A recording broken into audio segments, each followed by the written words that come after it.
Chaque seconde, presque 200 mètres cubes de béton sont coulés sur la planète.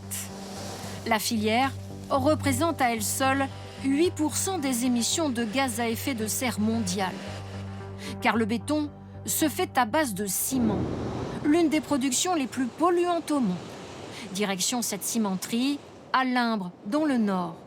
Tout commence avec cette pâte de craie et d'argile qui est chauffée à très forte température.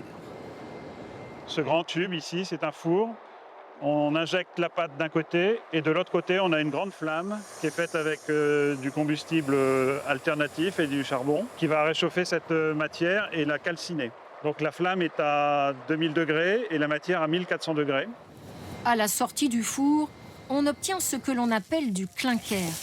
Pour fabriquer une tonne de ces galets, il a fallu émettre une tonne de CO2. C'est ce clinker qui est ensuite broyé pour faire du ciment. Mais désormais, les cimentiers vont devoir réduire drastiquement leurs émissions de CO2.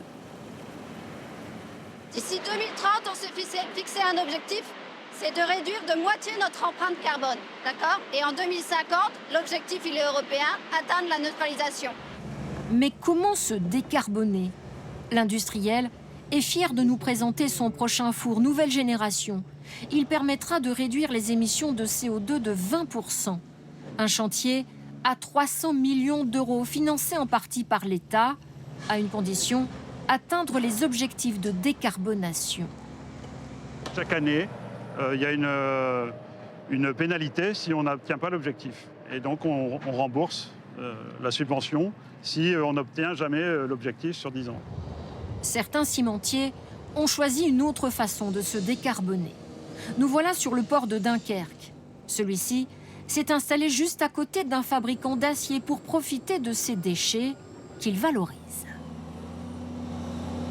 Le produit que j'ai dans les mains, c'est un coproduit de la production de l'acier. C'est ce qui reste quand on fabrique de l'acier. Nous, on le récupère aux sidérurgistes qui sont là-bas, ArcelorMittal. On l'amène ici et on le transforme en ciment bas carbone. Le résidu est acheminé directement dans le broyeur. Avec ce nouveau mélange, pas de cuisson et donc plus besoin de four, ce qui permet de diminuer les émissions de CO2 de ce nouveau ciment, et ça n'est qu'un début. Avec la technologie qu'on a aujourd'hui, actuellement, on peut réduire l'industrie cimentière seulement de 10% d'émissions de CO2. Mais c'est pour ça qu'on a créé notre équipe innovation pour passer à l'étape supérieure. Cette équipe innovation nous a ouvert son laboratoire. Elle travaille sur un ciment qui n'a pas besoin de cuisson et qui, en plus, peut être assemblé à partir de nouvelles sources de matériaux. À la clé, 70% d'émissions de CO2 en moins. C'est des ingrédients finalement qu'on va trouver un peu partout dans le monde, à plus ou moins grande quantité. Ce qui va être révolutionnaire, c'est la manière dont on va les arranger ensemble. C'est vraiment la manière dont on va broyer ces matériaux, dont on va les combiner pour donner finalement un ciment pré-mélangé.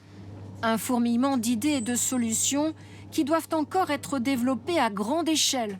Le secteur reste l'un des plus polluants au monde.